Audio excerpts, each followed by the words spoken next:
Hi guys, tonight we begin as winter tightens its grip on the Wild West, and you find yourself standing at the edge of a long frozen night.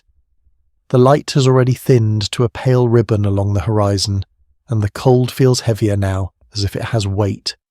You can hear it in the way the wind presses against wood, not howling yet, just testing. Snow lies packed and crusted underfoot, squeaking softly when you shift your weight. This is the hour when sleep becomes complicated. You're not thinking about dreams or comfort. You're thinking about whether you will stay warm until morning. You probably will not survive this if you treat it like a modern bedtime. So before you get comfortable, take a moment to like the video and subscribe, but only if you genuinely enjoy what I do here. And if you feel like it, leave a comment telling me where you're listening from and what time it is there right now. Now dim the lights and let yourself stay here for a while. You step inside a frontier shelter that barely deserves the name house. The door closes with a dull thud that feels final, as though you have sealed yourself inside a small wooden boat, floating in an ocean of cold. The air inside smells of smoke, damp earth, and something faintly animal. You breathe it in without judgment. This smell means warmth. It means effort.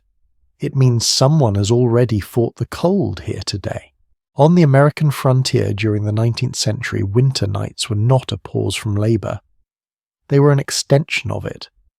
A commonly accepted historical reality is that most frontier families lived in structures designed first for speed and survival, not longevity or comfort. Cabins went up quickly, often with green wood and imperfect joins, because delaying construction could mean death when winter arrived early. You feel that urgency in the walls around you now. They're close. Too close for modern taste. But that closeness is intentional. Smaller spaces trap heat more easily. Even the discomfort serves a purpose. You run your hand along the interior wall. The wood is cold but not frozen. That matters. Somewhere nearby, a fire crackles low and steady, not roaring, not showing off, just doing its job. The sound is hypnotic in a way that makes your eyelids heavier, but you resist sleep for now. On the frontier, people learned early that night demanded attention before surrender. Fires needed checking, gaps needed stuffing, bodies needed arranging. There is a strange comfort in how quiet everything feels. Snow outside absorbs sound, muting the world. Wind loses its edge when buried under drifts. Even danger feels softened, though it is not gone.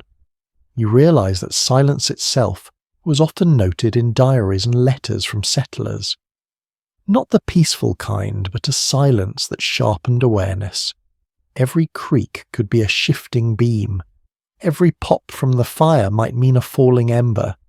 People listened themselves into exhaustion before sleep finally took them. You sit or maybe crouch because furniture is sparse. Chairs were luxuries, not necessities, beds even more so. Sleep happened where it could. A mattress might be nothing more than a sack filled with straw-dried grass or corn husks. It pokes at you through thin fabric. It smells faintly of the last harvest. This is not cozy, but it is familiar to those who lived it. One small and oddly human detail recorded in some homestead accounts is that people learned which side of their body tolerated pressure better over time. You favoured one shoulder not out of the habit, but because the other had bruised too often.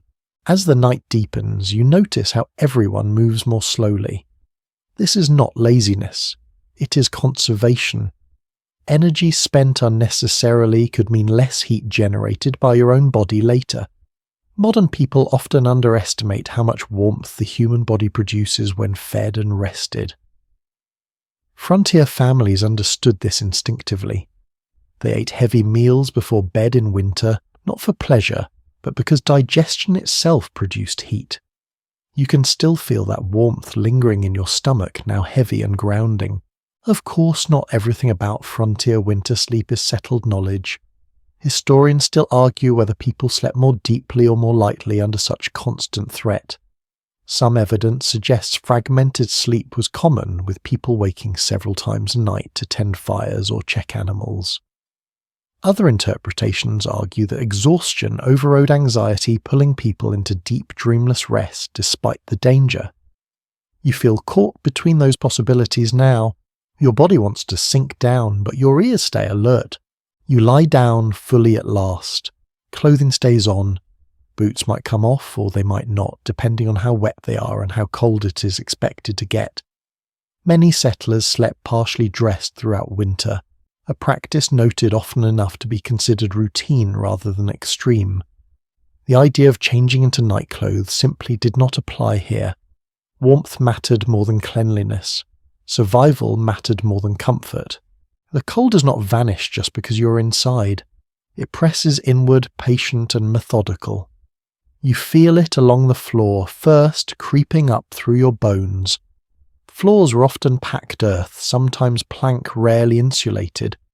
You tuck your feet closer to your body without thinking. This movement is instinctive, ancient, and shared across cultures and centuries. As you settle, your breathing slows. Smoke stings your eyes slightly, but you welcome it. A smoky room was often a sign of heat being held rather than lost up a chimney. Some frontier cabins lacked proper chimneys entirely, letting smoke seep out wherever it could. A quirky but true detail from period accounts is that people sometimes preferred smoky interiors in winter, believing the smoke helped repel insects and preserve food hung overhead. Comfort was measured differently here. Outside, the world continues without you. Snow keeps falling, or maybe it has stopped. You cannot tell anymore. The walls block your sight, but not your imagination. You picture the landscape buried and reshaped by cold, familiar paths erased overnight. Tomorrow will require effort just to open the door. That thought should be stressful, but instead it feels distant. Night has its own rules. You begin to understand something essential. Sleep on the frozen frontier was not escape. It was strategy. It was a calculated pause taken only after risks were managed as well as possible. And as your body finally gives in, muscles, loosening despite the cold, you sense that this uneasy balance between rest and readiness will define every night that follows. Your thoughts blur. The fire crackles once more. Someone shifts nearby. The silence settles back in. You drift not into safety, but into something close enough to carry you through until morning. The space around you feels tighter as the night advances, not because the walls move, but because your awareness sharpens. You begin to understand why frontier cabins were built the way they were.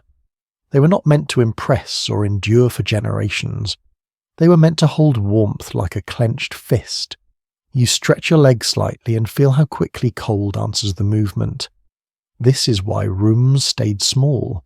Heat was precious, and distance from the fire was a real measurement of risk. A well-established historical understanding tells us that most frontier cabins measured little more than a single room, often no larger than what today might be considered a modest bedroom.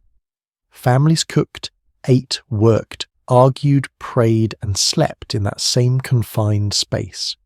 At night, that closeness became an advantage. Fewer cubic feet of air meant less warmth lost.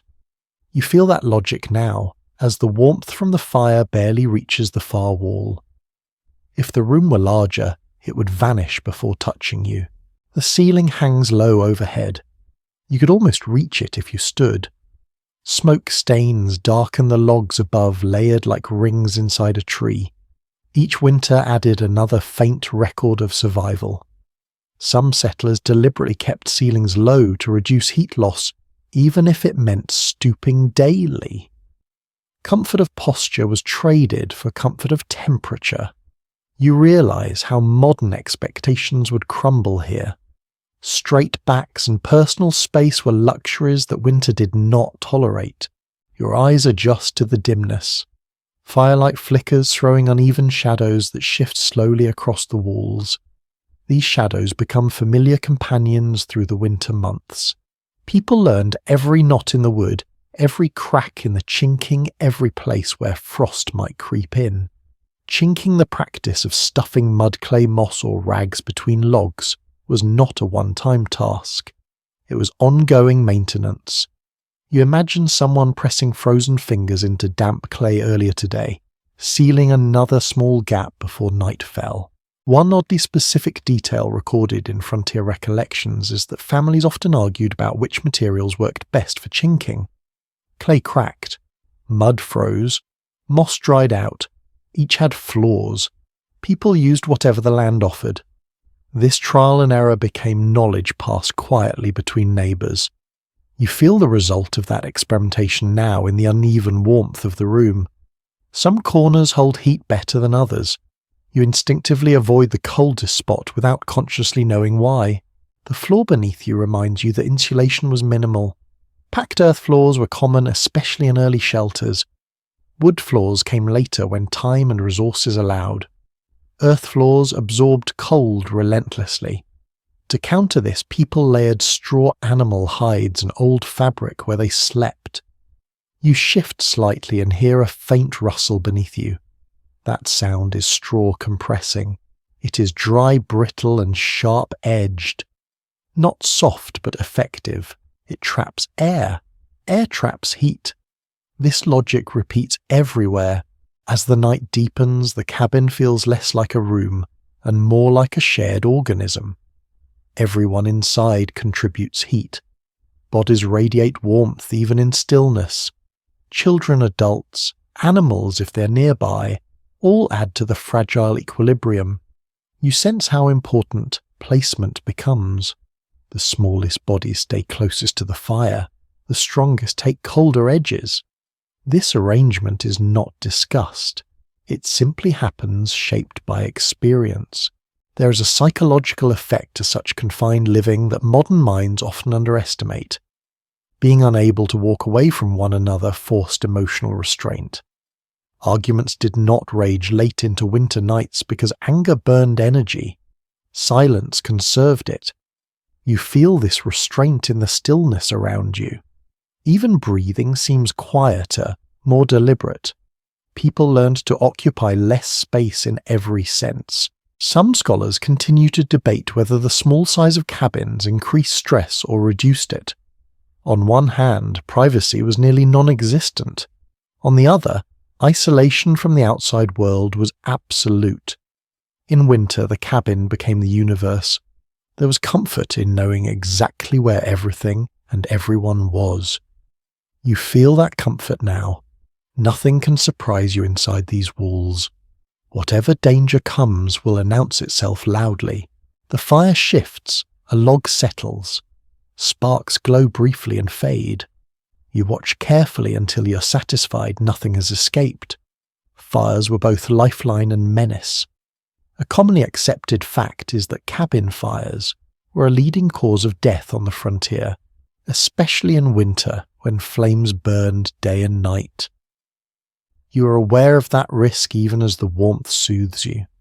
This awareness keeps your mind hovering between relaxation and readiness. Sleep begins to creep closer, but the cold interrupts it in subtle ways. Your nose feels cooler. Your fingers curl inward. You pull a blanket higher, feeling the rough weave scrape lightly against your skin. Blankets were often coarse, made from wool or repurposed cloth.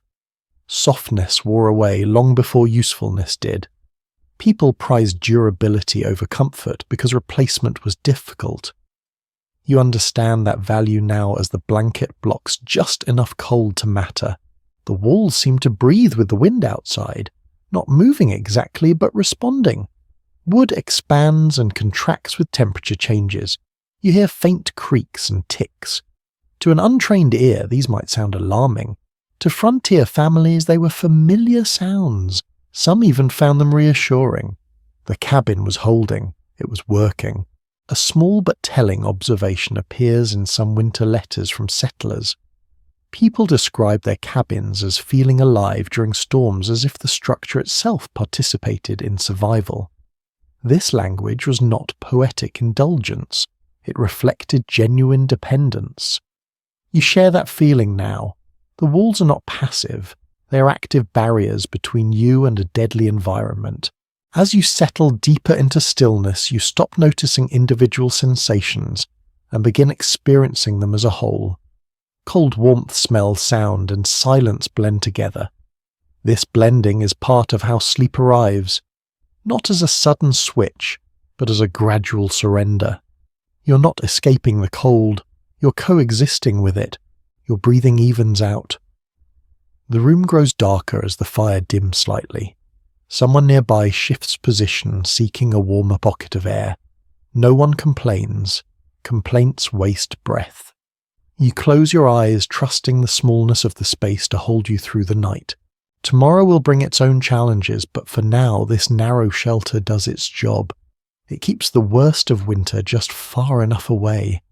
And as sleep finally claims you, the walls remain close, steady, and quietly essential. Snow has a way of changing the world without asking permission. As you lie there, half awake and half drifting, you become aware of how quiet everything feels. Not peaceful quiet, a thicker quiet, one that presses inward. Outside, snow absorbs sound so completely that even the wind seems muted. This is something people on the frontier noticed again and again. Winter nights sounded different. The land itself seemed to hold its breath. You listen carefully. The usual cues that tell you where you are in space are softened. No insects, no rustling grass, no distant animal calls. Even footsteps outside would sound strangely close and far at the same time. Snow reshapes acoustics. It blankets sharp edges and fills gaps. You sense this even without stepping outside. The silence feels unnatural, and because of that it keeps part of your mind alert. A commonly accepted historical observation is that snowfall dramatically altered how settlers perceived danger. In summer, sounds travelled easily. A snapped branch or hoofbeat carried meaning. In winter, snow distorted those signals. Threats could approach closer without being heard, but they also struggled to move quickly.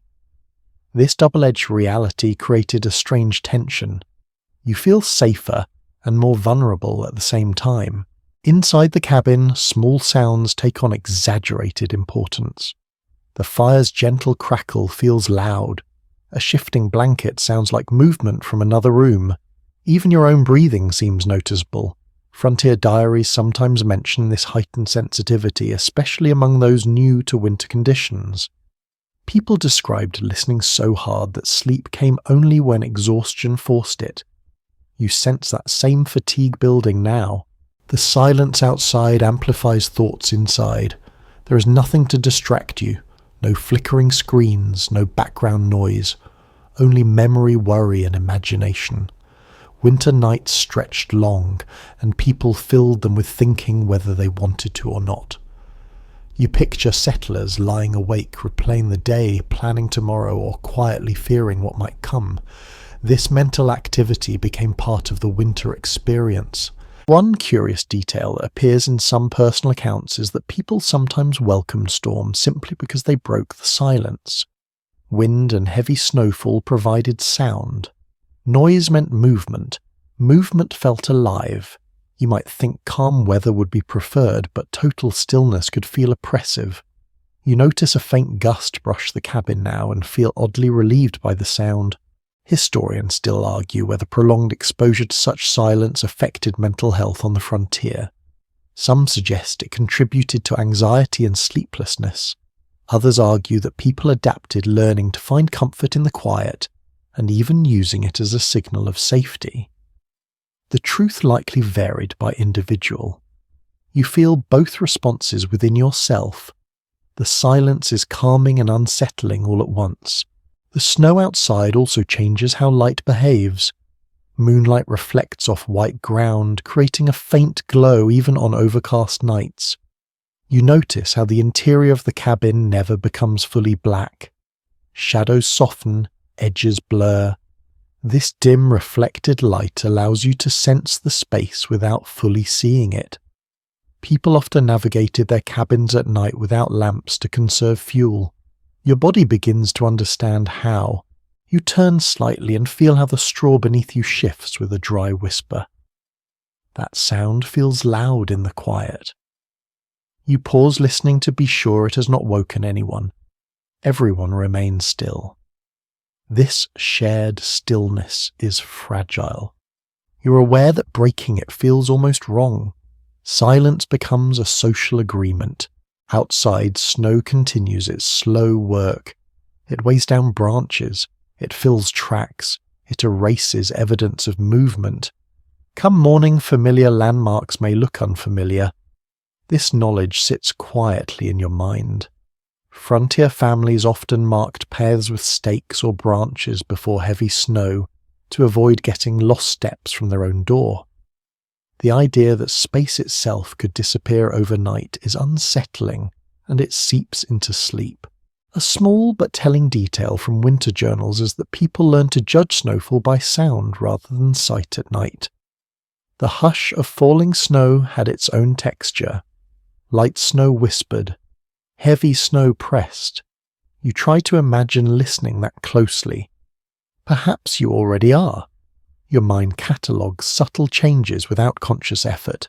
The silence also heightens the awareness of your own body. You feel the rise and fall of your chest, the slow warming under layers of fabric, the slight sting where cold still reaches skin. These sensations anchor you in the present. Sleep approaches not as escape but as gradual acceptance. As your thoughts slow, the silence outside begins to feel less threatening. It becomes a backdrop rather than a presence. You stop straining to interpret it. This is when true rest begins. Frontier sleepers learn to let the silence exist without fighting it. Resistance wasted energy. Acceptance conserved it. The fire settles lower, its sound becoming softer still. The cabin holds steady. The world outside remains buried and quiet. You sink deeper into this muted night, allowing the silence to carry you forward rather than pull you apart. The fire is no longer something you look at directly. It has become a presence you sense like another body in the room.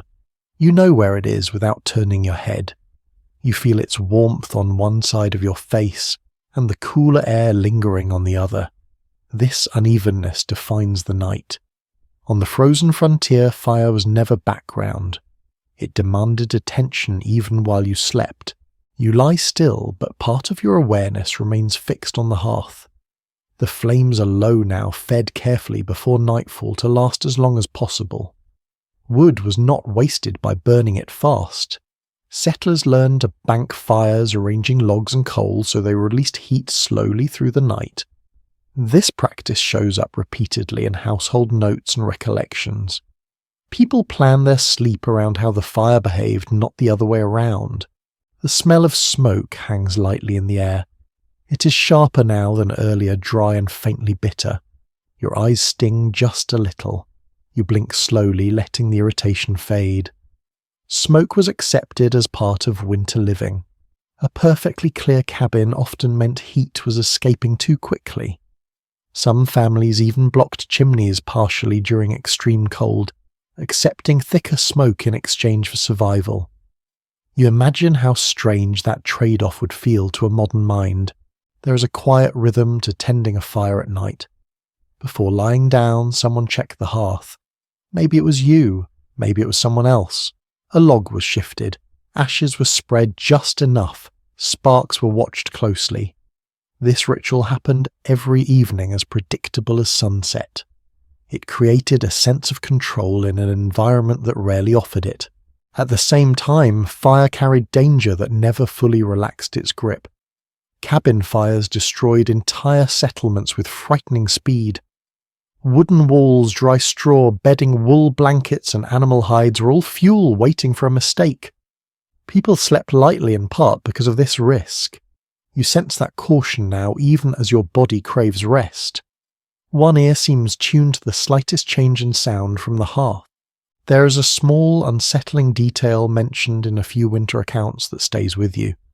Some families kept a bucket of water or snow inside the cabin at night specifically in case the fire escaped. The irony is hard to miss. Water itself froze quickly indoors, turning into ice by morning. Still, the gesture mattered. It was a thin layer of defense against disaster, and thin layers were often all people had. As the fire settles, the heat it gives off changes character. Early in the evening it was lively and shifting. Now it is steady, almost dull. This steadiness allows your muscles to loosen slightly. You pull your blanket closer, careful not to let it brush too near the hearth. Burn marks on cabin floors and bedding were common. They told stories no one needed to explain.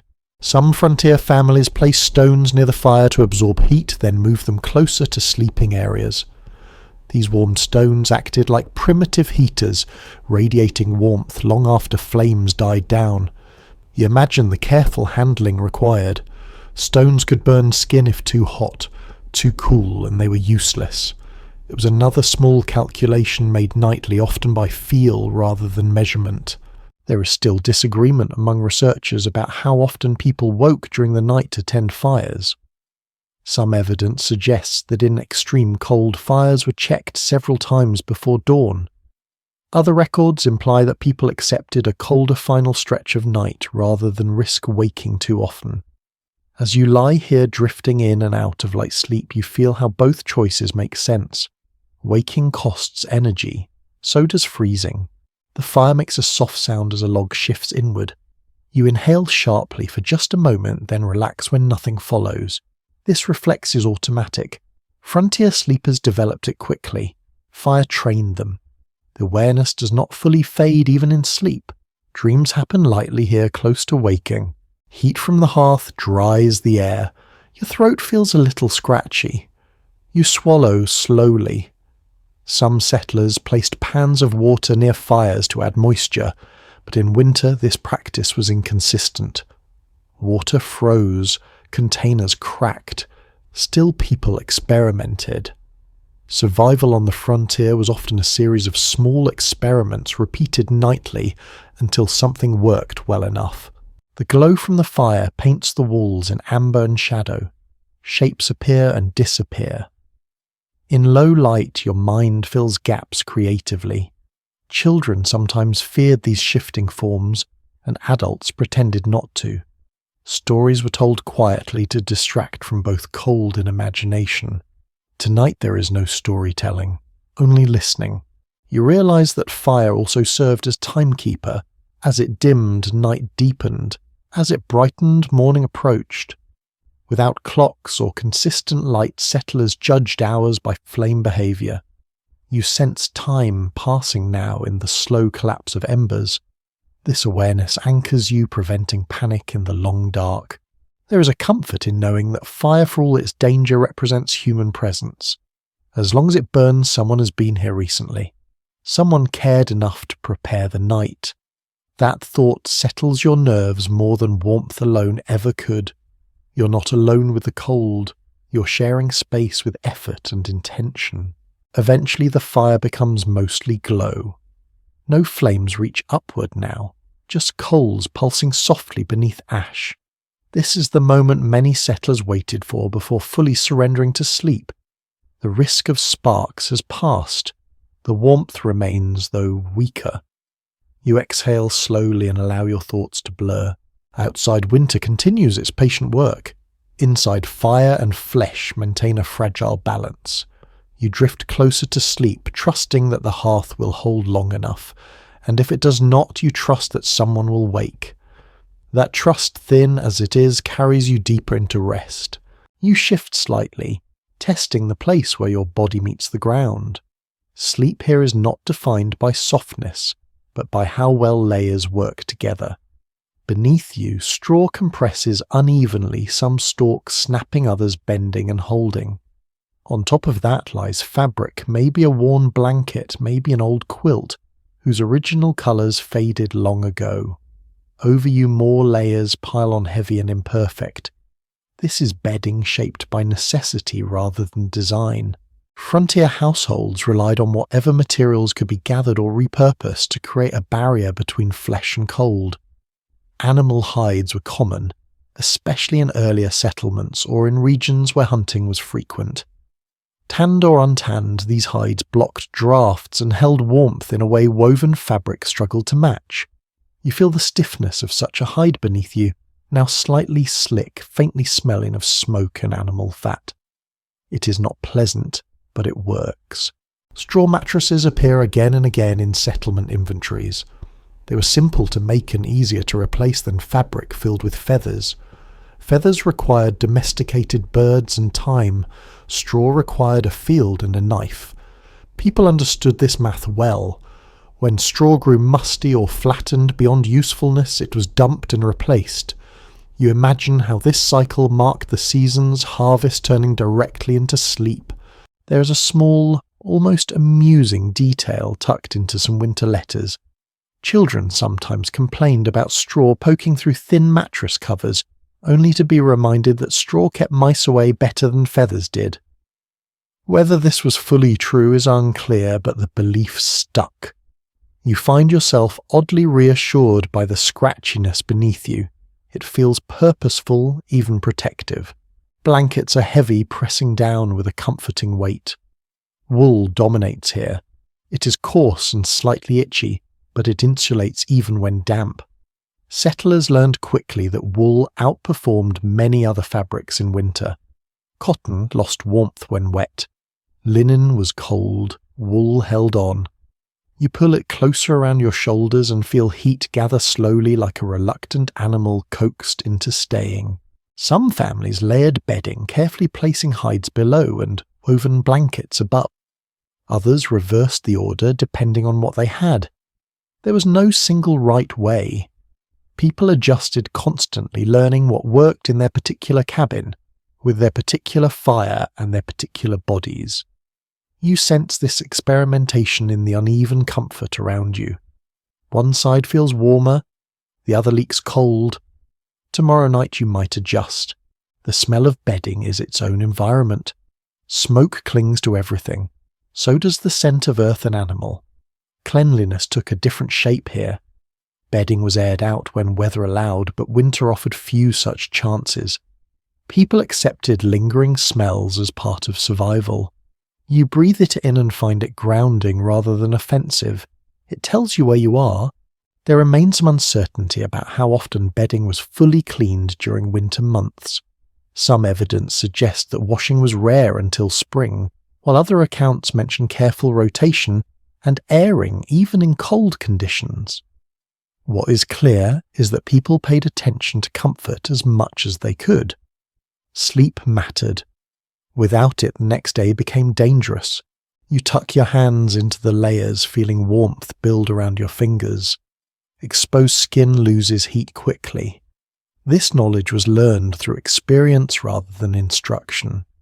Children learned it young. You feel your posture adapt, automatically knees drawn, slightly inward, shoulders rounded. The body remembers how to keep itself alive. One unusual detail surfaces in a few accounts from colder regions. Some settlers added dried leaves or grasses between bedding layers for extra insulation. These made a faint rustling sound with movement. You hear that sound now as you shift a soft whisper that blends with the fire. It is a reminder that sleep here is never fully silent. The weight of the blankets begins to slow your thoughts. Heaviness equals safety in this context. Light coverings feel risky. Heavier ones feel secure.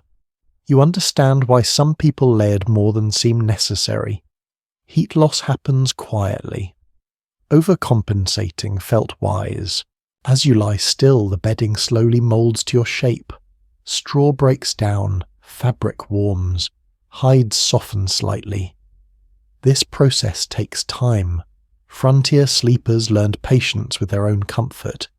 You feel yourself settling, muscles releasing as the surface beneath you becomes more familiar. There is a sense of gratitude in this moment, even if you do not name it. You have something between you and frozen ground. Many did not. Accounts from early winters describe people sleeping directly on earth, with little more than a single hide. Compared to that, this feels luxurious. Your breathing deepens. The weight on your chest is steady and reassuring. The cold has not gone away, but it has been negotiated with. You're not warm in a modern sense, but you are warm enough. That threshold is all that matters. Sleep approaches quietly, now carried on the smell of wool and smoke, cushioned by straw and effort. You do not sink into softness. You settle into resilience. and for this night that is enough. As the night continues, you become aware of where you're placed in relation to everyone else. Sleep here is not random. It follows an unspoken order shaped by experience and necessity.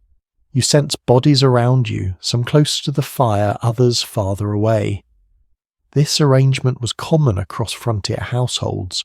It reflected a practical understanding of heat vulnerability and endurance.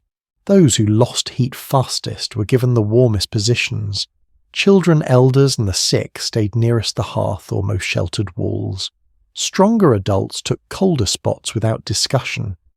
This pattern appears repeatedly in family recollections and winter journals. It was not framed as sacrifice or kindness, it was efficiency. You feel that logic now as cooler air brushes your back while warmth pools near your chest. The closeness of other bodies changes the air. Breath mixes, heat accumulates. You notice how much warmer the space feels when everyone settles at once. Human bodies produce a surprising amount of warmth, especially when fed and layered. Frontier families relied on this fact without measuring it. You sense how even small movements disrupt that balance. A turned shoulder invites cold, a stretched leg creates a draft. There is an intimacy to this arrangement that modern life rarely demands. Privacy dissolves in winter. Sleep becomes communal. You're aware of someone's breathing nearby, slow and steady. Another sleeper shifts quietly. No one apologizes. These sounds mean life. Silence from a body would be far more alarming. One small but telling detail from some frontier accounts is that people often rotated sleeping positions during long winters, not nightly but occasionally, so that no one endured the coldest spot indefinitely. This rotation was informal and rarely written down. It happened because people noticed each other. You sense that awareness here. Even half asleep, people monitored one another. The closeness also carries challenges. Illness spread more easily in such tight quarters. Coughs echoed. Fevers shared air. Yet winter left few alternatives. Separate rooms were uncommon. Isolation indoors meant freezing. You accept the risk, instinctively choosing warmth over distance. There remains disagreement among historians about how families balance sleep quality with heat efficiency. Some argue that such arrangements led to restless nights and frequent waking. Others believe the steady warmth improved sleep once people adapted. As you lie here, you feel both truths brushing against each other. The warmth is comforting. The awareness of others keeps part of your mind alert. Children adapt quickly. You hear a small sleeper nearby sigh deeply and settle without fuss. Young bodies adjusted to these conditions faster than adults expected. This resilience is mentioned often in letters home, sometimes with pride, sometimes with worry. You find it strangely reassuring. Life continues even here. Adults, meanwhile, learn stillness. Movement wastes heat and disrupts others. You notice how carefully you shift, minimizing sound and draft. This restraint becomes automatic. Frontier winters trained people to move only when necessary. Sleep rewarded stillness. The air grows warmer and heavier as the night progresses. Moisture from breath lingers. Windows, if present, frost over completely. Some cabins lacked windows altogether, relying on doors and chimneys for ventilation. This sealed environment kept heat in, but also trapped smoke and moisture. You feel your throat dry slightly. You swallow and settle again. A curious observation from winter diaries notes that people sometimes slept better on the coldest nights, because everyone stayed close and fires were tended more carefully. Mild cold invited carelessness. Severe cold demanded attention. You consider this as the temperature outside drops further. Inside, the shared warmth holds. You sense the subtle hierarchy in the room, not power, but responsibility.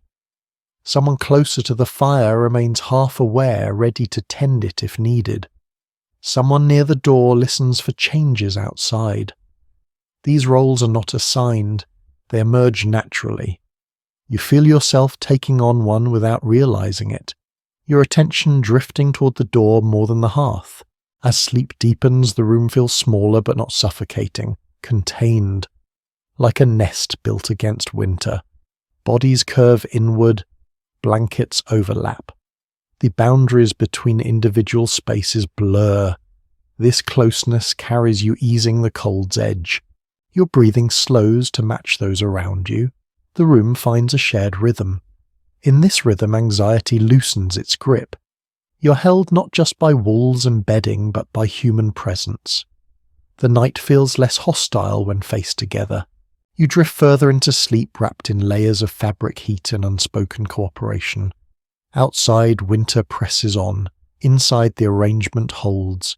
For now, that is enough to keep you through the dark. You notice the smell before you fully place its source. It is stronger than smoke, warmer than wool, and unmistakably alive. Animals are nearby, close enough that their presence shapes the air you breathe. This is not unusual.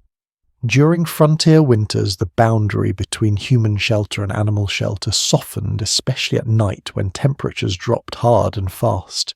You shift slightly and hear a faint shuffle from the other side of a thin wall or perhaps just beyond a hanging blanket. A breath follows, heavier and slower than any human one.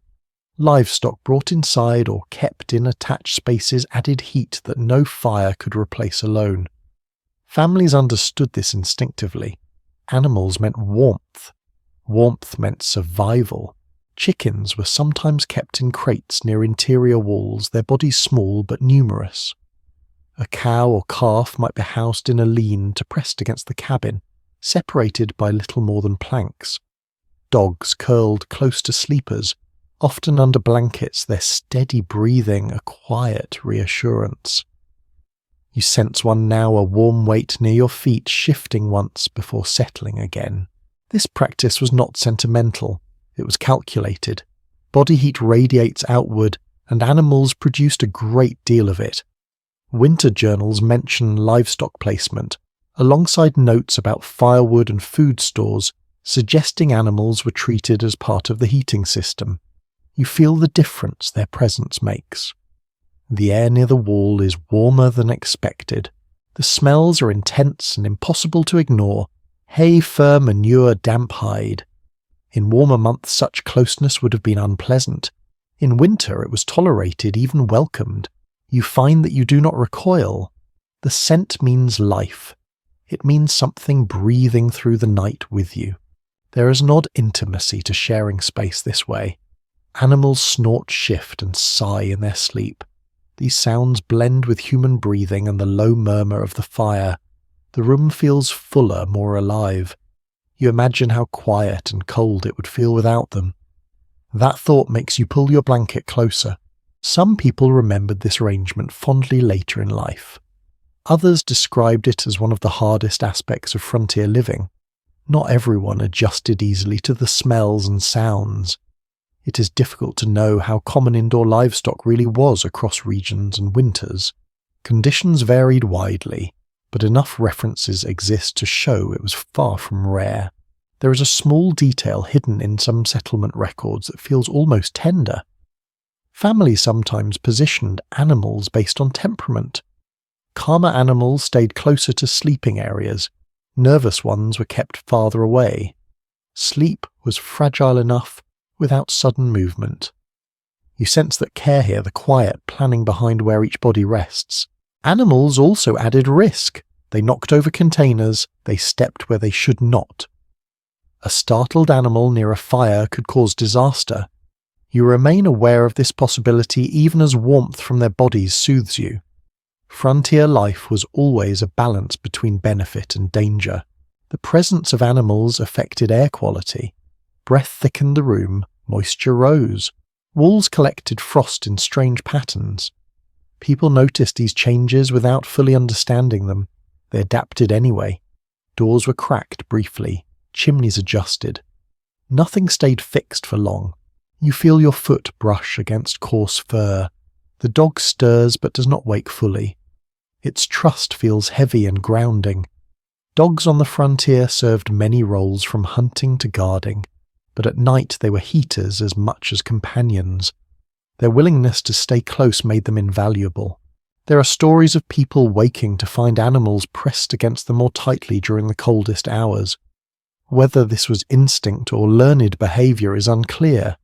You feel that closeness now as the temperature dips. Heat seeks heat. Living things cluster. The smell that once felt sharp fades into the background. Your mind adjusts. This is another frontier skill. Adaptation. What initially distracts becomes normal. What once felt uncomfortable becomes comforting through repetition. As the night deepens, animal sounds grow slower and less frequent. Everyone settles into a shared rhythm. The cabin feels fuller, warmer, and strangely safer. You're not alone against the cold. You're part of a small breathing ecosystem working quietly to survive until morning. Sleep comes more easily now, carried on warm breath and steady presence. The line between human and animal fades in the dark. Only warmth matters, and for this night there is enough. You realise at some point that you never truly undressed. Your body went horizontal, but your clothing stayed with you. Shirts, trousers, wool layers, maybe even socks pulled high and folded back on themselves. On the winter frontier, sleep did not mean shedding the day. It meant carrying it with you into the dark. Fabric presses gently against your skin as you settle. Wool scratches faintly at your neck. A button digs in just enough to remind you it is there. You make a small adjustment, careful not to open gaps where cold might slip in.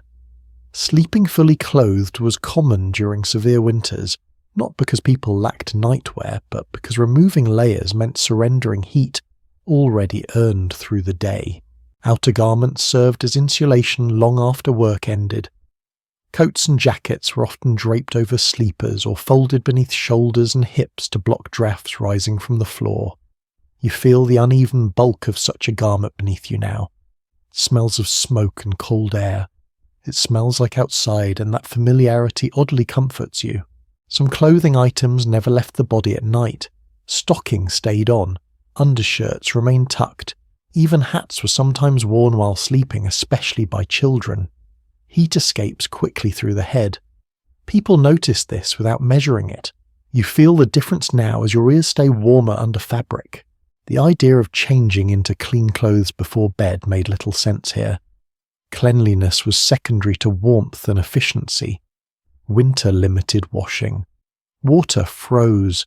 Soap was precious. Clothing accumulated days of labour and nights of smoke. You accept this layering of experience as you lie still. Feels honest, if not elegant. There is a faint stiffness to your clothes as you move. Wool holds shape. Leather resists bending. These materials were chosen for durability first. Comfort came later, if at all. You imagine how settlers learned which garments softened over time and which never did. Those softer pieces were saved for night whenever possible. Some frontier letters mention people loosening belts or unfastening certain closures before sleeping, not for comfort alone, but to allow blood to circulate more freely in the cold. You instinctively do the same, now easing pressure where you can. Small adjustments matter when temperatures drop. There is uncertainty in the records about whether sleeping clothes led to better rest or poorer sleep overall. Some people complained of stiffness and restricted movement. Others remembered feeling safer and warmer. As you lie here, you understand both.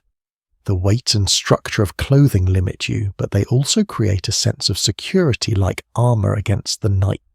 You feel how the fabric traps air close to your skin. This pocket of warmth grows slowly. It does not radiate outward much, but it stays. This is enough. The frontier was full of solutions that were just enough. Rarely perfect, rarely comfortable. Enough. The smell of your clothes is layered. Smoke from the fire, sweat from work, cold air from earlier. These scents mingle and fade into the background. Your mind stops sorting them. They become part of the environment, like the creak of wood or the soft breath of animals nearby. As sleep deepens, your body relaxes into the clothes rather than fighting them. Muscles release. Fabric shifts and settles. The boundaries between garment and blanket blur. Everything becomes one system, holding heat where it belongs. You think briefly of modern bedrooms with clean sheets and separate nightwear. The contrast feels almost unreal. Here, sleep is not about transition. It is about continuity. The day flows into night without pause. Clothing carries that continuity forward. Outside, cold presses harder. Inside, layers do their quiet work. You feel protected not by comfort but by preparation. That understanding eases your mind. You have done what needs doing for this night. Your breathing slows. The scratch of wool no longer registers. The weight of clothing feels grounding rather than restrictive. You drift further into rest wrapped in the same layers that carried you through the day. On the frozen frontier, that is how sleep happens, not by letting go but by holding on. At some point in the night you notice the cold not as a single force but as many small fingers probing for entry. It does not rush. It tests. A faint chill along the floor, a cooler line of air near the wall, a breath of cold that seems to come from nowhere and everywhere at once. Wind does not simply blow past a frontier cabin. It looks for weaknesses. You feel it first near your feet. The floor holds the day's cold and releases it slowly after dark. Packed earth planks laid without insulation, even stone all behave the same way. Cold seeps upward patiently. You tuck your feet deeper into the bedding without fully waking an automatic response learned quickly by anyone who slept through frontier winters. The walls, though thick with logs, are imperfect by design. Wood shrinks in dry cold and swells when damp. Gaps open where none existed weeks before. Earlier today, someone likely pressed clay or scraps of fabric into those spaces, smoothing them with bare hands despite the sting. Now at night you feel which gaps were missed. A thin thread of air slides across your shoulder. You turn slightly, blocking it with your body. Roofs present their own challenges. Snow piles up, adding weight and insulation at the same time. That weight creaks softly as beams adjust. You hear it and register it without alarm. These sounds are familiar. Wind slips beneath eaves and around chimneys, sometimes pushing smoke back into the room. The smell sharpens for a moment, then settles again. People learned the language of drafts. They could tell by feel whether cold came from the door, the wall, or the floor. Each source required a different response. A blanket folded and pressed here. A coat hung there. A trunk shifted slightly. You sense this knowledge in your own movements, now small corrections made without thought. There is an oddly human detail tucked into some winter recollections. Children sometimes turned draft hunting into a game during daylight, waving hands along walls to find cold air and plugging it with rags or moss. At night the game became serious. Mist spots revealed themselves quickly. You feel one now near your elbow and pull fabric over it. Wind outside grows stronger. You hear it brush against the cabin, not violently but persistently. It does not sound like summer wind. Snow changes its voice. Gusts feel heavier, slower, as if pushing through resistance. This pressure makes the cabin feel even smaller, more enclosed. You're aware of being held in place by weather. There is no single answer to how well cabins sealed against wind. Some held remarkably tight. Others leaked constantly. Much depended on skill, materials, and time. Many settlers improved their shelters winter by winter, learning from mistakes. Tonight, you feel both success and failure in the way cold moves around you. Despite this, you are warmer than you might expect. Layers of clothing, bedding, bodies, animals, and fire work together. The wind may find cracks, but it does not win completely. This partial victory is enough. Survival often was. Your ears remain half-tuned to the sound of wind. A sudden change might mean a storm building. You remember that blizzards could rise quickly, turning mild wind into something dangerous before morning. This awareness keeps part of you light in sleep, ready to surface if needed. The cold that reaches you now feels sharper but thinner. It does not overwhelm. It reminds. It keeps you from sinking too deeply. Frontier sleep rarely erased awareness entirely. It softened it just enough to rest while remaining responsive. As the wind continues its quiet search, you adjust once more and settle again. The cabin holds. The layers respond. You drift, knowing that even as you sleep, the night continues to test the shelter around you. And so far it holds. You never quite let go. Even as sleep thickens, part of you stays alert, listening in a way that feels instinctive rather than anxious. This is not insomnia. It is training. Nights on the frozen frontier taught people to rest without fully disconnecting from their surroundings. Your breathing slows, but your ears remain open. The fire makes a small sound. You notice. The wind shifts outside. You notice that too. Somewhere nearby an animal exhales deeply. That sound registers before fading again. This half-awareness becomes normal after enough nights like this. Your body learns that vigilance and rest can exist together. Many people described winter sleep as lighter than summer sleep, though not necessarily worse. You sense why. The environment demands attention. Fires need watching. Roofs might creak under snow. Doors rattle. Any of these could mean trouble. Sleep adapts by staying shallow enough to respond quickly. You drift in and out of dreams that feel close to waking. Images appear briefly and dissolve. There is no long plunge into unconsciousness. Instead, rest arrives in layers. A few minutes of stillness, a few minutes of thought, then stillness again. This rhythm repeats quietly through the night. There is a small but revealing habit mentioned in some winter accounts. People often slept with tools within reach, a poker for the fire, a knife, a lantern. These objects lay nearby not because danger was constant, but because readiness reduced fear. You imagine your hand knowing exactly where to reach if needed. The cold reinforces this state. Deep sleep lowers body temperature slightly. On the frontier, this could be uncomfortable or even risky. Staying lightly asleep helped maintain warmth. Your body seems to understand this. You notice how often you shift just enough to keep blood moving. Outside, the night deepens. Hours pass without clear markers. Time loses definition. The fire dims, then brightens slightly as a log settles. You mark these changes the way others once did, using them to guess how close morning might be. There is uncertainty in how widespread this pattern of light sleep truly was. Some people may have slept heavily despite the risks, especially after exhausting days. Others remembered constant waking. Conditions varied. Cabins differed. Bodies differed. You feel somewhere in between resting but ready. Your thoughts grow slower. Concerns soften. The awareness that remains feels calm rather than tense. It is like floating just below the surface of water, close enough to rise easily, deep enough to rest. At some point you stop checking each sound, they blend together. Familiar noises lose their urgency.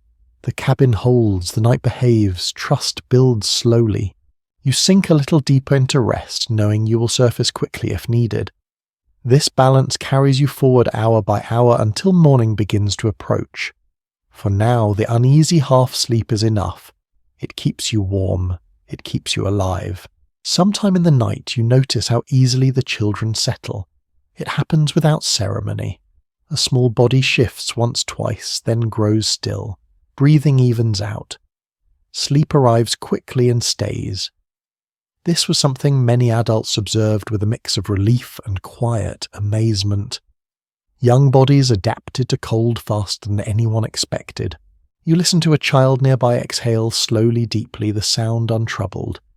Their faces turn toward warmth, cheeks flush just enough to suggest comfort.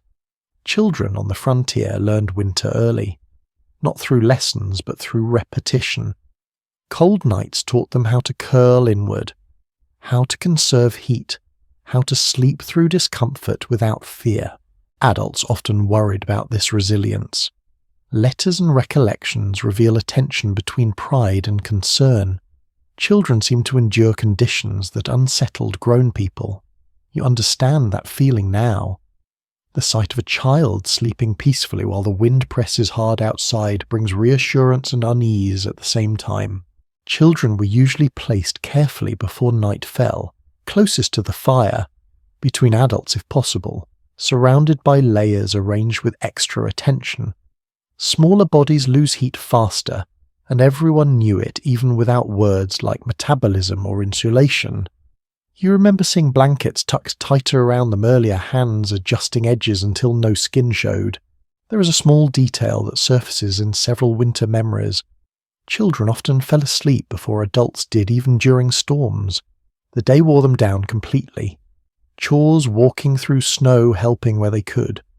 By night, exhaustion carried them under quickly. You sense that weight now in the stillness of their sleep.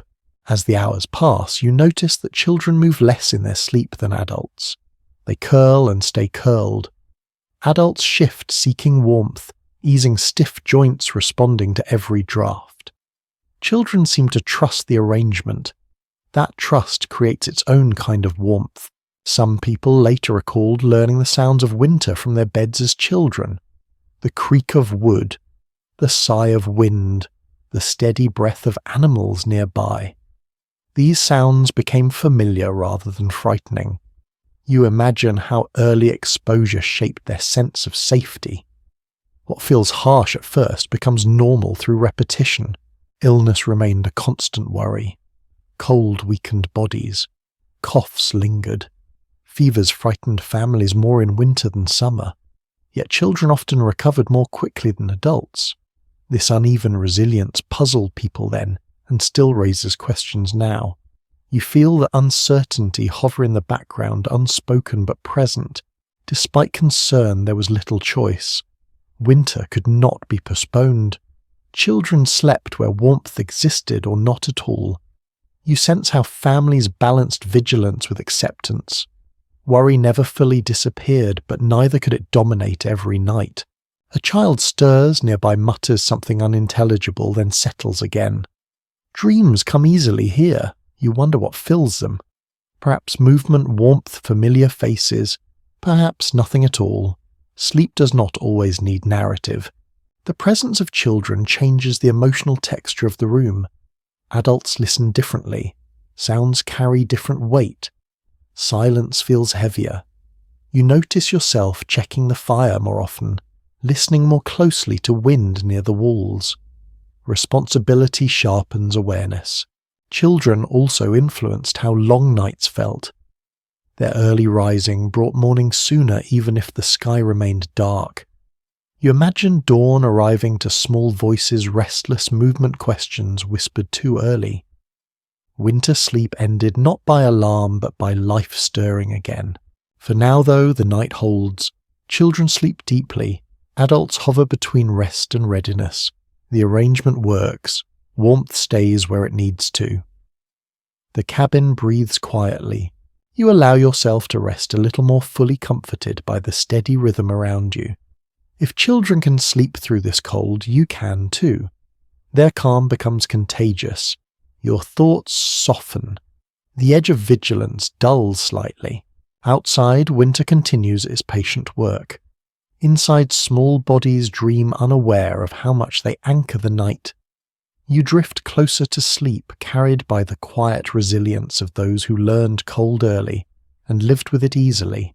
Before sleep fully claims you, there is a heaviness in your stomach that feels deliberate. It is not discomfort. It is reassurance. On winter nights like this, people went to bed full whenever they could. Food was more than nourishment. It was insulation from the inside.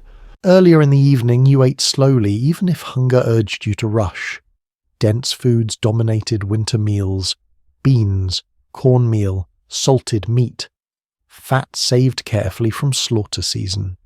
These foods lingered in the body, releasing energy over hours rather than minutes. You feel that slow warmth now spreading outward as digestion continues quietly through the night. Frontier families understood this effect through experience. A light meal meant waking cold and weak before dawn. A heavy one made sleep easier and morning survivable. Eating late in winter was not indulgence, it was strategy. You remember the way portions felt larger than usual plates scraped clean, not out of greed but habit. There is a faint taste still at the back of your mouth. Smoke, salt, something earthy. It fades as sleep deepens, but the warmth remains. People often spoke about winter hunger, with more fear than winter cold. Cold could be managed with layers and fire. Hunger hollowed you out, leaving nothing to burn. Meals before bed were quieter affairs. Talking slowed. Movements became economical. No one wasted energy once the fire was banked and the night secured. You sense that calm now the way eating signaled a transition rather than a break. The day did not end. It softened. Some winter accounts mention children falling asleep at the table, heads drooping as bowls emptied. Adults carried them gently to bedding already prepared. That image lingers with you. Food and sleep blended together, one leading naturally into the other. There was no strict agreement on what foods worked best. Some swore by fats, others favoured grains. What mattered most was consistency. The body learned what to expect. You feel that rhythm now. Your stomach works steadily without complaint, warming you from the centre outward. Water was consumed carefully at night. Too much invited discomfort and trips into the cold darkness. Too little left the mouth dry and the throat sore. You remember taking a final small drink, measured and deliberate. Snow had been melted slowly earlier, placed near the fire so none was wasted. That effort adds weight to every sip. Digesting food produces heat. People noticed this long before understanding why. After a good meal, shivering eased. Hands warmed. Sleep came easier. You feel this effect now as the last sharp edges of cold retreat slightly. At the same time, eating too much carried risks. Indigestion in winter was unpleasant and hard to treat. Heavy meals could lead to restless sleep or discomfort that kept people awake. Families learn balance through repetition. Tonight the amount feels just right. Enough to warm, not enough to burden. Food storage influenced nighttime comfort as well. Knowing supplies were adequate reduced anxiety. Knowing they were thin made sleep uneasy. You sense that awareness hovering somewhere in your thoughts, even if you do not examine it directly. Winter survival depended on planning as much as endurance. The smell of food lingers faintly in the room. Cooked grains, rendered fat. Smoke absorbed into everything.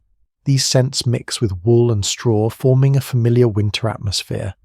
You associate it now with safety, a full stomach, a secured night.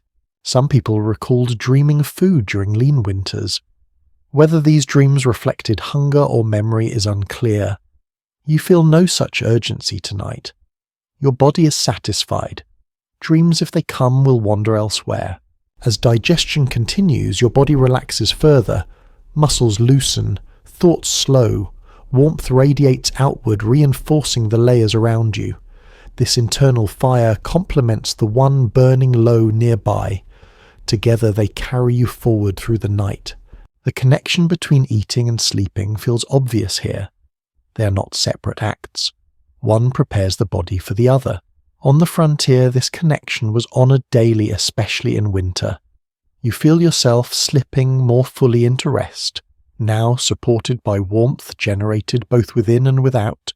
Outside, cold presses on. Inside, nourishment does its quiet work. Your breathing deepens. The heaviness in your stomach becomes comforting, like a hand resting there. You allow sleep to take you further, trusting that what you ate will help hold you until morning. The night feels longer than it should. You sense it without checking anything because there is nothing to check. No clock ticks, no hour chimes. Time stretches differently in winter, especially when darkness arrives early and refuses to leave. You lie there aware that many hours still stand between now and morning. This was a familiar feeling on the frontier. Winter nights expanded, filling more of life than daylight ever could. People spoke of them as something to be endured rather than passed through. You feel that endurance now not as strain but as a quiet patience learned through repetition. Your thoughts wander more freely in this extended darkness. There is room for them. During the day, work kept the mind occupied. At night, especially in winter, thinking filled the space left behind. You replay small moments from earlier, the sound of boots on snow, the way the fire looked before it was banked, the weight of the door when it closed. These memories surface without effort. Boredom existed here, though it was rarely named as such. Long nights offered little distraction. Some people talked quietly, others told stories. Many simply lay still, letting their minds drift. You do the same now. There is no urgency to your thoughts. They rise and fade gently. Light behaves strangely during these hours. Even with a fire, shadows dominate. When the flames dim, the room sinks into a soft grey, rather than complete black. Snow outside reflects faint light back through cracks and frost-edged windows. You can sense the shape of the room even with your eyes closed. This low light keeps you from feeling lost. Winter darkness also changed sleep patterns. Some people slept in segments, waking for a time before resting again. Others stayed awake longer before surrendering to rest. There was no single rhythm. Bodies adapted to the season in uneven ways. You find yourself drifting, waking slightly, then drifting again without concern. There is a calm that comes from accepting the length of the night. Fighting it only sharpens restlessness. Letting it stretch removes pressure. You feel this shift happen now. The night no longer feels like something to get through. It simply is. Outside, the cold remains steady. Inside, warmth holds. These constants make time feel suspended. You're not moving toward anything. You're simply existing within this moment. That realization softens the edges of thought. Some people remembered winter nights as times of reflection. Others remembered them as blank stretches where nothing much happened. Both memories can be true. You feel moments of quiet thought followed by long spans of nothing at all. Sleep does not require narrative, it requires stillness. Your breathing becomes the most reliable marker of time. Slow in, slow out. Each cycle anchors you. Minutes lose meaning, hours blur. This is how winter nights carried people forward without asking them to notice. Eventually the weight of darkness becomes less noticeable. Your mind stops measuring it. Thoughts thin. Sensations fade into background warmth and distant sound. The night is still long, but it no longer feels heavy. You sink deeper into rest, not because the night ends, but because you stop resisting its length. On the frozen frontier, this acceptance was a quiet skill. Tonight you learn it too. Sometime deep in the night, a thought surfaces without warning. Illness. Not dramatic, not immediate, but lingering at the edges of awareness. Winter carried sickness differently. Cold did not always cause it, but it shaped how it moved through a household. You feel that quiet concern now resting beneath everything else. A cough from someone nearby draws your attention. It is brief and controlled, followed by careful stillness. No one comments. Drawing attention only heightens worry. On the frontier, sickness was something you noticed without naming, especially at night. Names did not help. Observation did. Cold weakened bodies in subtle ways. Joints stiffened. Breathing felt heavier. Wounds healed more slowly. You notice your own chest feels tight when you inhale deeply. Not painful, just aware. You adjust your position slightly, easing pressure, letting warmth gather again. There was little agreement on what truly caused winter illnesses. Some blamed cold air itself. Others blamed dampness, smoke, or poor food. People argued quietly about drafts and open doors. You sense that uncertainty here. Remedies varied from household to household. What mattered most was prevention through warmth and rest. Sleeping arrangements shifted when someone fell ill. Extra blankets appeared. Positions closer to the fire were reassigned without discussion. You remember seeing this happen earlier in the season. Tonight everything feels stable, but the possibility lingers like a shadow at the edge of the room. The smell of sickness is faint but distinct. Warm breath, damp fabric, medicinal herbs if someone thought to use them. These scents blend into the general atmosphere. You breathe shallowly for a moment, then let the habit go. Fear wastes energy. Calm conserves it. Children worried people most. Adults watch them closely through the night, listening for changes in breathing. A feverish child slept differently, restlessly, quietly, too still. You find yourself listening now, even if no child near you is ill. The habit sticks. Despite the worry, many people recovered with nothing more than rest and time. Bodies endured. That endurance built trust. Winter didn't guarantee sickness. It only made it harder to ignore. You feel that balance now. Concern exists, but it does not dominate. Some people recalled winter nights when sickness passed through a household without stopping work the next day. Others remembered long weeks of weakness that reshaped routines entirely. These uneven memories suggest no single experience. You accept that unpredictability as part of the night. You feel your own warmth stabilizing. Breath deepens, muscles loosen again, the earlier tension fades. Whatever risks exist, they are not immediate. For now, the body holds. Outside, the cold remains steady. Inside, warmth and vigilance do their quiet work. You drift further into rest, aware of fragility, but not ruled by it. On the frontier that balance mattered. Tonight, it carries you onward. The isolation settles in more heavily now than the cold ever could. You feel it as a kind of quiet pressure, not on your body but on your thoughts. Winter on the frontier closed distances in strange ways.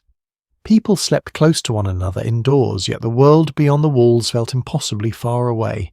You realize how long it has been since anyone new arrived. Roads vanished under snow, trails softened then disappeared. Travel slowed to a crawl or stopped entirely. Letters, if they came at all, came late.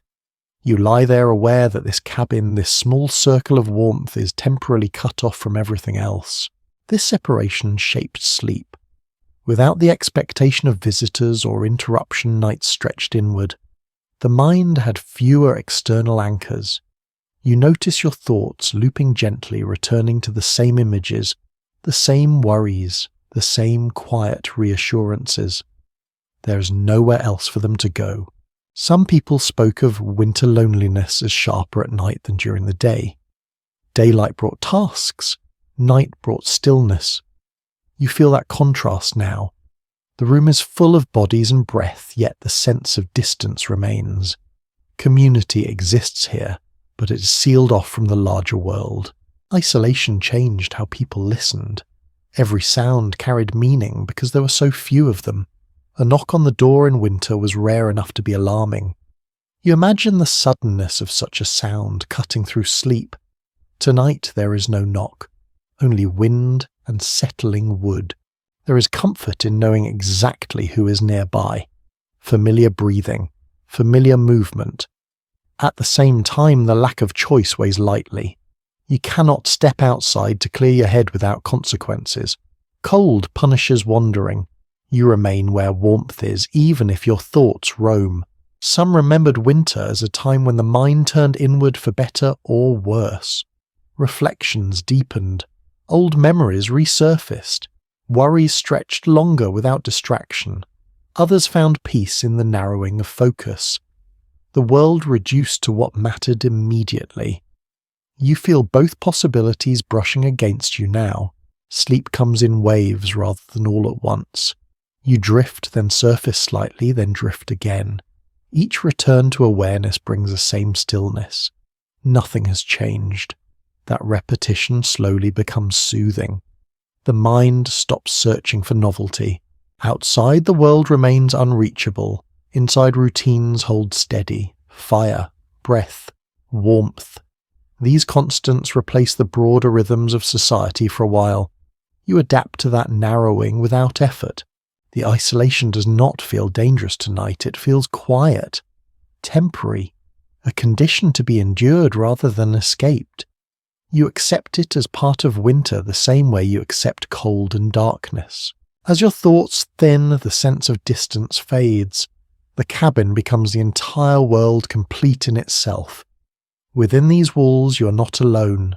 That realization softens the edge of isolation. You sink further into rest, carrying this small enclosed world with you into sleep. Outside, winter stretches endlessly. Inside, the night holds steady and sufficient. The wind changes its mind sometime after midnight. You feel it before you hear it, a subtle shift in pressure against the walls. The cabin responds with a low creak wood, adjusting under a new weight of sound and force. Storms on the frontier rarely announced themselves clearly. They gathered quietly, then arrived all at once. Snow begins to fall harder. You sense it in the way silence thickens again deeper than before.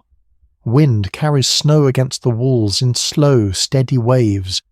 This is not the kind of storm that rages loudly, it smothers. Direction loses meaning in weather like this. Outside becomes a white void without edges. You imagine stepping beyond the door now and finding no familiar landmarks.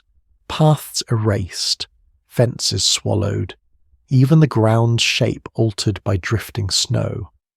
People learn to respect nights like this. Storms reshaped the world by morning, sometimes making yesterday's knowledge useless. Inside, everyone remains still. The arrangement made earlier proves itself. Warmth holds. Fire stays low and protected. No one moves unless necessary. Movement wastes heat and draws attention to risk. You sense how this stillness is collective, not imposed. Everyone understands the stakes. There are stories of people opening doors during storms only to become disoriented within steps. Some never found their way back. Those memories linger in the background of winter consciousness. You feel that caution now, even without naming it. The door stays closed. The world stays out. The wind presses harder at intervals, testing seams and joints. Snow piles against the walls, insulating even as it threatens weight. Roofs groan softly. You register these sounds without panic. They are familiar enough. Still part of you remains ready to act. Firelight dims and brightens as air shifts through the cabin. Someone stirs, briefly adjusts a log, then settles again. No words are exchanged. Speech feels unnecessary. Actions suffice. Storms like this blurred the line between night and morning. Time lost its usual structure. People slept when they could and woke when they had to. You feel that looseness now. There is no expectation of dawn arriving at a certain hour. Only endurance. Some winters brought storms that lasted days. Others passed by morning. No one could predict which would come. You accept that uncertainty without tension. The body relaxes into not knowing. Worry cannot change weather. The sound of snow against the cabin becomes almost rhythmic. It lulls rather than alarms. You breathe in time with it, slow and even. The world outside disappears completely from imagination. Only the interior matters now. As the storm settles into itself, the cabin feels oddly secure. Snow wraps it in a thickening shell. Cold remains, but wind loses its bite. This temporary shelter holds. You trust it to do so, a little longer. Sleep deepens, carried by the steady pressure of storm and structure working together. You drift, knowing that beyond the walls the world is erased. Inside, warmth and stillness endure. The storm does not ask permission, but neither does it destroy everything it touches. Instead, it leaves work behind. Even in the middle of the night you sense this. Something has shifted. A new sound slips into the familiar ones. Not wind, not fire. A faint tapping, irregular, coming from somewhere above. Your mind recognizes it before you fully wake. Snow load. Ice settling. Perhaps a small gap opening where none existed earlier. On the frontier, waiting until morning to fix such things could cost more heat than a body could spare. Repairs did not respect the clock. They happened when they had to. Someone stirs nearby, slowly, deliberately. No sudden movements. You feel the air change as a body rises just enough to listen more closely. The tapping comes again, followed by a soft scrape. The roof holds, but it is telling you something. You do not need words to understand. Frontier shelters were never finished in winter. They were adjusted, repaired, corrected again and again. Cold exposed weaknesses mercilessly. A seam that seemed tight during daylight might leak heat by night. A board that lay flat before a storm might shift under snow. People learn to respond quickly and quietly. A coat is pulled closer. Boots are eased on without fully standing. The movement is practiced, almost ritual.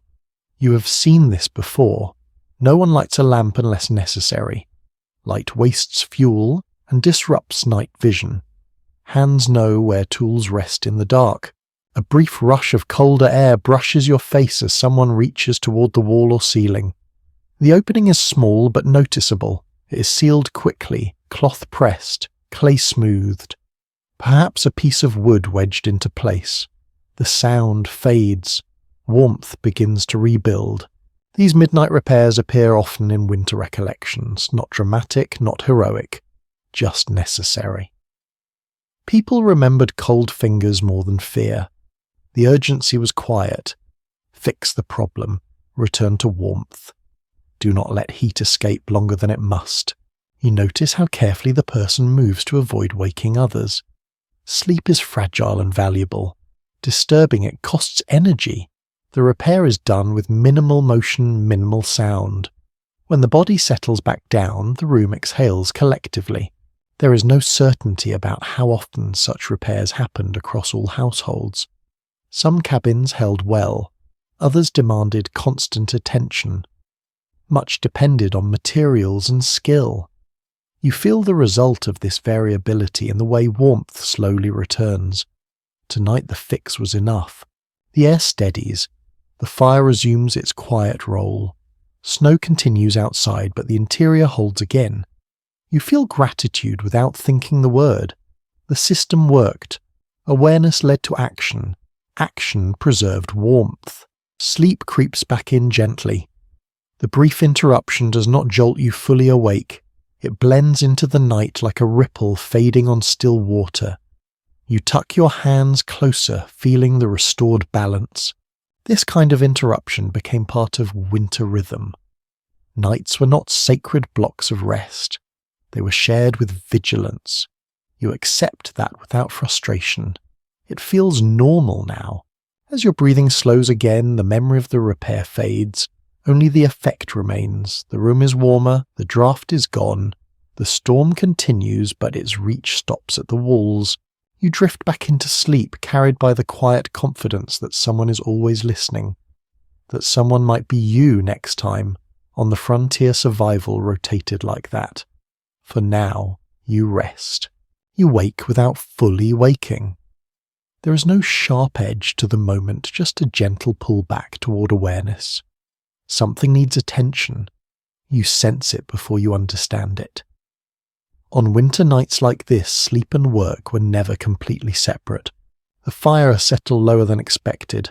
Not dangerously low, but enough to change the feel of the room. Heat thins. The air cools slightly. Your body notices immediately. You open your eyes just enough to see the faint glow of embers beneath ash. This is a familiar sight. It happens every night. You move carefully, slow enough not to disturb others. Your hand reaches for the poker almost on its own. Tools stay where memory expects them to be. A gentle nudge, a shift of ash, a single piece of wood added just right. Too much fuel would burn fast and waste heat. Too little would invite cold before dawn. This tending of the fire happens half asleep. People remember doing it without fully recalling it later. Muscle memory took over. You feel that now. The task completes itself almost before your thoughts catch up. The glow strengthens. Warmth begins to rebuild. Not all interruptions involve fire. Sometimes an animal stirs shifting weight knocking lightly against a wall. A quiet reassurance follows as it settles again. Other times a blanket slips, exposing skin to cold. You pull it back into place and sink down without thought. These small corrections define winter nights. There are accounts of people waking multiple times without remembering each instance clearly. Sleep fractured into pieces, but rest still accumulated. You feel that pattern now. Each waking is brief, purposeful, then gone. The body learns to measure urgency quickly. Some things can wait until morning. Others cannot. A failing fire cannot. A draft cannot. A restless child cannot. You feel this hierarchy guiding your actions without conscious decision. Once the need is addressed, sleep returns easily. There is no frustration, no sense of interruption. This rhythm has become normal. You do not fight it. Fighting costs energy. You settle back into your place. Warmth returns, gradually spreading through layers and limbs. The room finds its balance again. Breathing around you deepens. No one stirs. The night absorbs the disturbance. There is a calm satisfaction in these moments. The problem was small. It was noticed. It was solved. Winter living rewarded attentiveness more than strength. You feel that quiet competence now. Sleep thickens again, wrapping around the brief memory of movement. By morning you may not recall waking at all. The body will remember even if the mind does not. Outside, the storm continues its slow reshaping of the land. Inside, life carries on in these small acts of care. You drift once more into rest, knowing that sleep here is something you return to repeatedly, rather than something you sink into once.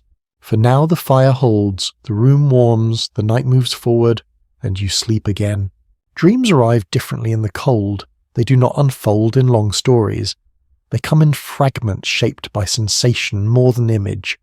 You drift into one now and it feels thin, close to waking. Warmth and hunger blur together. Movement feels heavy. Sound comes first, then meaning later. Your body stays aware even as the mind wanders. A shift in temperature pulls you closer to the surface of sleep. A sound from the fire nudges you back down. Dreams bend around these interruptions instead of breaking. You notice this without analyzing it. It feels natural. People who live through frontier winters often describe dreaming less vividly, or at least remembering fewer details by morning. The nights were already full of sensation. The mind did not need to invent much. You sense that now. Your dreams borrow directly from the room around you. Flickering light becomes moving shapes. Breathing becomes wind. The weight of blankets becomes earth pressing gently down. Hunger leaves its mark even when you are fed. The memory of lean days lingers. In sleep, that memory surfaces quietly. You dream of warmth more than food. A warm room. A warm animal pressed close. A warm hand resting briefly on your shoulder. These images feel more important than any feast. Cold also sharpens certain emotions in dreams. Comfort feels stronger. Safety feels more precious. Threat feels vague but present. You do not dream of specific dangers. You dream of exposure itself, being uncovered, being alone. These dreams fade quickly when you shift and feel blankets and body still there. Your breathing deepens for a time. Muscles relax further. This is as close to deep sleep as winter allows. It does not last long, but it does not need to. Rest accumulates in layers, just like warmth does. Some mornings people remembered dreams clearly. Other mornings nothing remained. The inconsistency puzzled them. They noticed it, but did not dwell on it. You sense that same unpredictability now. Dreams come and go without announcement. A small sound pulls you upward again. Someone turns, an animal sighs, the fire settles, the dream dissolves without resistance. You're back in the room, eyes still closed, body still heavy. The transition feels smooth, practiced. Cold keeps dreams close to the surface. It does not allow the mind to wander far.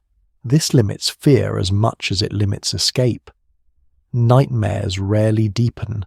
They flicker and pass. You feel grateful for that without naming it. As you drift again, images return softer this time.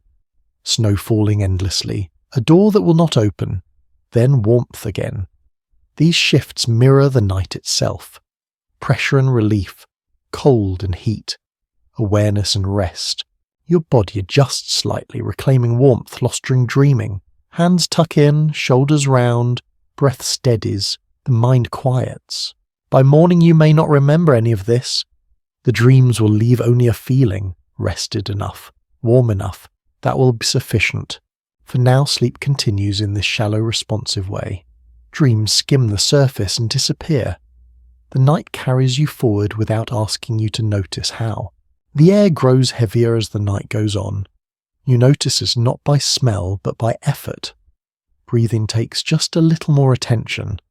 The room has been sealed for hours now, every crack plugged against the cold. Warmth stays in and so does everything else. Each breath adds moisture to the space. Each body contributes heat and air. Windows, if there are any, are fully clouded, etched with frost patterns that never quite melt. In some cabins there are no windows at all, only walls, and a door pressed tight. You feel how contained everything has become, not trapped, contained. The air is stale, but it is alive. It carries the warmth you depend on. Opening a door now would invite a rush of cold that would take hours to undo. So no one does. People learned quickly that fresh air was a luxury winter rarely allowed at night. You accept the thickness around you without discomfort. There is a particular stillness that comes with shared breath. Sounds soften, movements slow. The room feels insulated not just by walls and snow, but by the presence of others. You sense how bodies subtly adjust their breathing to the same pace, unconsciously sinking. The effect is calming. Some people later recalled waking with dry throats or aching heads after nights like this. Others remembered sleeping better than they ever did in warmer seasons. The same conditions produce different experiences. You notice a slight dryness, now swallow once then settle again. It is manageable. Everything here is about what can be managed. Animals contribute to this atmosphere as well. Their breath is warmer, heavier. It mixes with yours and lingers. The room smells fuller than earlier. You no longer register individual scents. They merge into a single familiar winter presence. People rarely spoke about air quality in the way we do now. They noticed effects without naming causes. Headaches, restlessness, foggy mornings. Solutions were practical rather than theoretical. Open the door briefly at dawn, shift sleeping positions, burn a slightly hotter fire. Tonight nothing changes, the balance holds. You feel how warmth pools higher in the room. Cold stays low near the floor. The air is layered. You breathe warmer air closer to your face, cooler air near your feet. This unevenness becomes part of how you position yourself. You curl slightly, drawing everything inward. There is a comfort in knowing the air around you has been warmed by effort. It feels earned, shared. It carries the night forward without interruption. You stop thinking about it as something lacking and begin thinking of it as something protective. Sleep settles deeper again. Breathing grows slower, heavier. The room holds its warmth and its breath together a fragile bubble against the cold outside. You rest within it, trusting that this sealed space will carry you until the light begins to return. There is a presence in the room that no one speaks of, yet everyone feels. It is not fear exactly, it is awareness. The understanding that life here balances close to an edge, especially in winter. Death does not announce itself loudly. It waits quietly like cold itself. You sense this awareness without thinking the word. It shapes how people sleep. No one sprawls carelessly. No one ignores unusual sounds. Even in rest, attention remains loosely tied to the world. This is not panic. It is familiarity with risk. Frontier winters took lives in ordinary ways. Exposure, illness, accidents that would have been survivable in warmer seasons. People knew this. They did not dwell on it openly, but it informed behavior.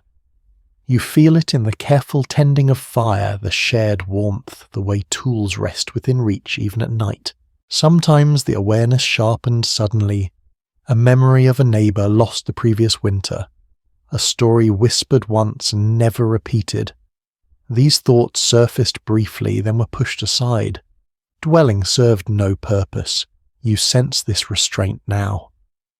The mind touches the thought, then lets it go.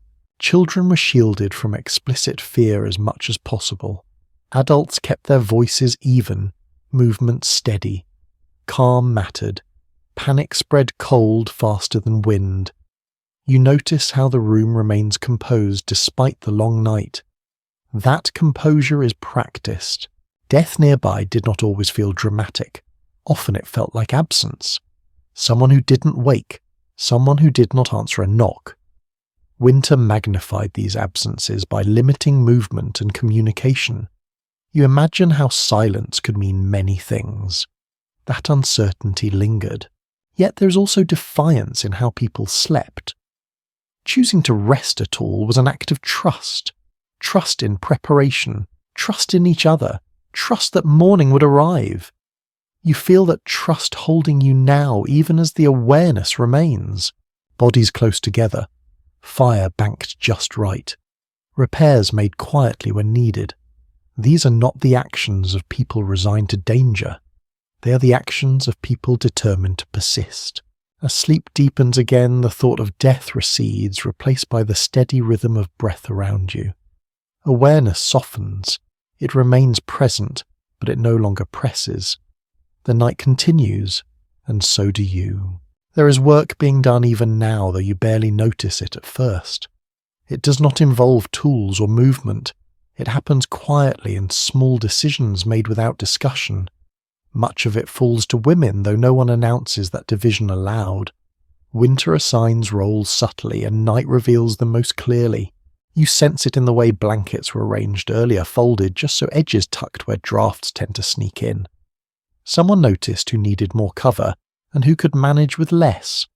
Someone remembered which child kicks blankets away in sleep and layered accordingly. These details matter more than words in the dark. Earlier food was portioned with tomorrow in mind. Enough to warm tonight, not so much that morning would suffer. Water was placed where it would not freeze too hard by dawn. Clothing was set aside within reach. None of this felt ceremonial. It was routine shaped by repetition. You feel its effects now rather than remembering the actions themselves. Throughout the night you notice small adjustments that do not wake the room. A blanket drawn higher, a sleeve smoothed down, a child turned slightly so breath warms their own chest. These movements happen with practiced gentleness. They are not dramatic, they are essential. Women on the frontier often carried this invisible labour without comment. Letters mention it indirectly, if at all. More often it appears only through absence when something goes wrong. A missed blanket, a fire not banked properly, a child waking cold. You feel grateful now without knowing precisely why. Things are holding together. This quiet maintenance extends to emotional balance as well. Worry is managed carefully. Fear is kept from spreading. A steady tone is preserved even when the night stretches long. You sense that calm around you cultivated deliberately. It allows others to rest more deeply. There is no single way this labour looked in every household. Conditions varied. Personalities differed. Some nights were smoother than others. But the pattern repeats, often enough to feel familiar. You recognise it in the way the room settles again after small disturbances. As sleep deepens, this unseen work fades into the background, but its effects remain. Warmth stays where it should. Breathing evens out. The night passes without crisis. That is success here. You drift further into rest, carried by effort you do not need to name. On the frozen frontier, survival depended as much on this quiet tending as on firewood or walls. Tonight it holds you gently, allowing sleep to continue.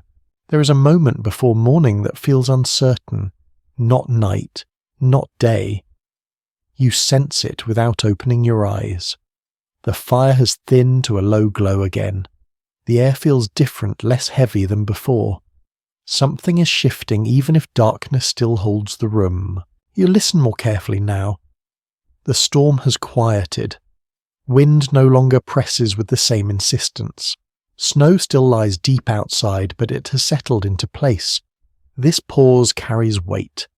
Morning tasks will begin soon, and their success depends on what the night has spared. You stretch slightly, testing your body. Fingers move, toes respond. That simple check matters. On winter mornings, people assess themselves before rising. Stiffness could mean cold injury. Weakness could mean illness. You feel slow but intact. That knowledge relaxes you more than sleep alone could. Around you, others stir faintly. Someone coughs softly, then goes still. An animal shifts weight hooves, scraping lightly against packed earth. These sounds feel reassuring. They mean continuity. The night did not take anyone. Morning on the frontier did not arrive with optimism. It arrived with inventory. Firewood remaining, water frozen or not, roof holding, animals alive. You feel that accounting begin in your mind even before you move. Sleep fades not because you are rested, but because attention returns. Some people rose before light to tend fires and prepare the space for waking. Others waited until grey light filtered through cracks and frost. There was no single rhythm. What mattered was readiness. You feel yourself hovering at that threshold now, neither asleep nor fully awake. The cold remains present, but it has changed character. It no longer feels like an opponent testing you. It feels like a condition to be worked within. You accept it as part of the day ahead. There is relief in realizing the night has passed without major loss. That relief does not come with celebration. It comes quietly settling into the body as tension releases. You breathe a little deeper, shoulders ease. As awareness grows, sleep loosens its hold. You prepare to rise soon to face whatever the storm has left behind. For now, you linger in this in-between space, grateful for warmth that held and rest that came in pieces, but was enough. The frozen frontier waits beyond the door. Inside, the night completes its work and steps aside. By now, much of what you do feels automatic. The night has trained you quietly without instruction. Habits formed under pressure repeat themselves without effort. This is how people endured winter after winter, not by improvising endlessly, but by settling into patterns that worked well enough to be trusted. You notice how your body knows what to do before your thoughts catch up. When cold creeps in, you adjust without waking fully. When the fire dims, someone tends it without ceremony. When wind shifts, blankets move to meet it. These responses have been refined over countless nights like this one. Each winter adds a layer of memory to the body. People often carried these habits with them, even after conditions changed. Some continued sleeping close together long after new rooms were built. Others kept tools within reach at night, even in safer seasons. Winter routines left their mark. You feel that imprint now, the way caution and comfort blend together. There is a small satisfaction in repetition. Doing the same thing night after night brings predictability to an unpredictable world. You sense that satisfaction in the room. Everyone knows their place. Everyone knows what sounds matter and which can be ignored. This shared understanding reduces fear more effectively than reassurance ever could. Not every habit was perfect. Some routines persisted simply because they were familiar, not because they were ideal. People learned through experience, but experience did not always agree. What worked for one household failed in another, yet the effort to adapt never stopped. You feel that flexibility even within routine. Morning will test these habits again. Snow depth will demand adjustments. Firewood supplies will shape the day. But the night has already done its work. It reinforced what holds and revealed what needs attention. That feedback loop guided survival more reliably than planning alone. As you lie there, you realize how much knowledge never made it into written records. It lived in movement, timing, and quiet correction. It passed from person to person without words. You're part of that chain now, even if only in imagination. Sleep loosens further as the body prepares to rise. You feel rested enough, not refreshed, but ready. That distinction mattered here. Readiness kept people alive. Comfort came later, if at all. The habits that carried you through this night will carry you through the next. They will change slowly, shaped by weather, age, and circumstance. For now they are steady, reliable, enough. You rest a moment longer, letting the sense of continuity settle. The frontier did not reward perfection, it rewarded persistence, and persistence is what these habits provide night after frozen night. You lie still for a moment longer, not because you need more sleep, but because this pause feels earned. The night has done what it came to do. It tested the shelter. It pressed at the edges of warmth. It asked for attention in small, steady ways. And now it begins to loosen its hold. The fire offers a faint glow enough to show shape without detail. The room feels slightly larger than it did hours ago, as if space expands when danger recedes. Cold remains, but it no longer feels invasive. It waits. That change matters. You think back through the night without effort. The way warmth gathered and thinned, the quiet repairs, the shared breath. None of it stands out sharply. Together it forms a single memory of endurance rather than moments of struggle. This is how winter nights were remembered by many who lived them. Not as stories, but as stretches of time successfully navigated. Outside, the snow lies still. What was erased will be relearned. Paths remade. Routines adjusted. This cycle repeats every winter. You sense the familiarity of it even if you have never lived it before. The frontier demanded memory as much as strength. You stretch again gently this time. The body responds slowly but without pain. That is enough. Around you others begin to surface into wakefulness. A soft sound here, a shift there. The room transitions without announcement. You feel gratitude, not dramatic or spoken, but present. Gratitude for walls that held, for fire that lasted, for habits that worked, for people who listened while others slept. These were the quiet victories of frontier life. They rarely made it into history books, but they filled countless nights like this one. Sleep releases you completely now. The night recedes into memory as another frozen evening survived, another morning waiting, and before the day begins in earnest, you allow yourself one last moment of stillness. Wind down. Now the pace slows. Your breathing deepens again, not from exhaustion, but from ease. You let the images soften. Snow no longer presses. Fire no longer demands attention. The room becomes gentle in your mind, rounded at the edges, warm enough to rest inside. You're no longer listening for danger. You're listening to quiet. The kind that follows effort. The kind that settles after a long task has been completed well enough. Let the sounds fade. Let the cold become distant. Let the memory of the night blur into a single steady feeling of having made it through. You do not need to carry anything forward.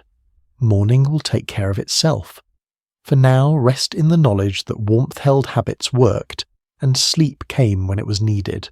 Your body grows heavier, thoughts slow to a drift. The frontier night dissolves into calm. You are safe here. Sweet dreams.